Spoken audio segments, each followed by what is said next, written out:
Билим берүү министрлиги экиге бөлүнүп, эми тармакты эки министр башкармай болду. Анда жаңыдан агартуу министрлиги менен илим, жогорку билим берүү жана инновациялар министрлиги түзүлдү. Тиешелүү жарлыкка президент Садыр Жапаров кол коюп, жетекчилер дайындалды. Тоғдыргүл Кендирбаева агартуу министринин, Бактияр Орозов илим, жогорку билим берүү жана инновация министринин милдетин аткарып турмакчы.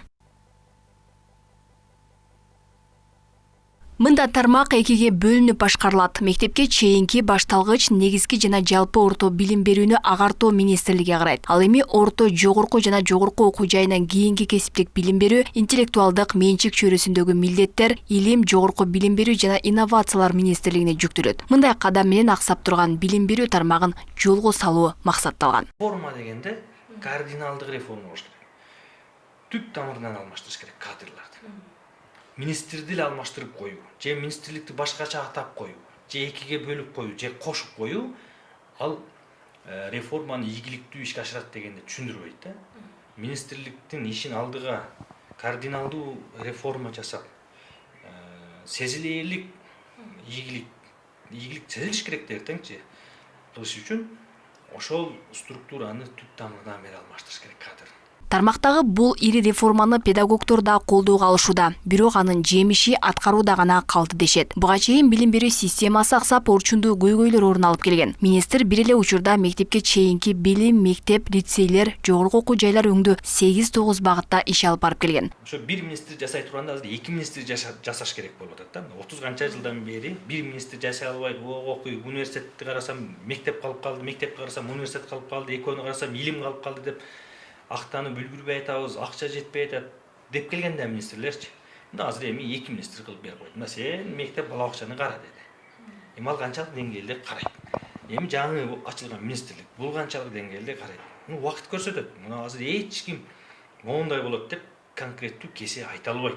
Буга чейин жогорку кеңештин төрагасы Нурланбек Тургунбек уулу да элде курултайда министрликти экиге бөлүү демилгесин айткан. Мындай кадам системанын ишин алдыга жылдырууга жол ачат деген таризде. Мына ушул тармактын бардыгын камтыйт, бирок бул министрликте алтын баштуу министрди койсоңуз дагы мындай тармакты, оор тармакты алдыга жылдырып кетүү мүмкүн эмес. Андыктан сөзсүз түрдө бөлүш керек буну. Коңшу өлкөлөрдө дагы, өнүккөн өлкөлөрдө дагы мектепке чейинки билим менен мектеп билими өзүнчө, жогорку окуу жай, илим изилдөө институттары өзүнчө министрлик. Мына ошон үчүн мен ойлойм бул маселе оң чечилет деп. Бир тармакта эки министрликтин түзүшүн коомчулук да кубаттайт. Анткени билим берүү тармагы талкаланып, мектептер китеп көйгөйүнөн арылбай калды дешет. Же болбосо кайрадан жазгыла текшергиле деп. Эми бул жерде деген ушу экиге бөлүнүп атат. Баягы биринчиси мектептер боюнча, орто мектептер боюнча, кийинкиси жогорку окуу жайлар боюнча деп атасыңар да. Илгери Союз мезгилинде ошондой эле болчу. Мен ойлойм муну абдан туура. Эмгептин бардыгы бул эми чисте деген организациялык уюштуруу жагынан болгон механизмде эми тийиштүү кадрлар талдаш керек да. Өзгөрүш керек. Билим берүү өтө начар. Потому что балдардын тарбиясы бузулду. Мурдагы тарбия жок. Же үйдөн жок, же мектептен жок болуп атат да. Башкаға бөлүнсө жакшы болуптур. Мына мектеп эмесин жакшы караса, китептерин жылда жаңы чыгып атат. Мисалы бир семьяда 4-5 бала болсо, илгери бирибиздин китебибизди бирибиз окуп эле чоңойгонбуз. Жылда китеп сатып берген эмес бизге. Азыр жылда жаңы китеп сатып бергенге туура келет.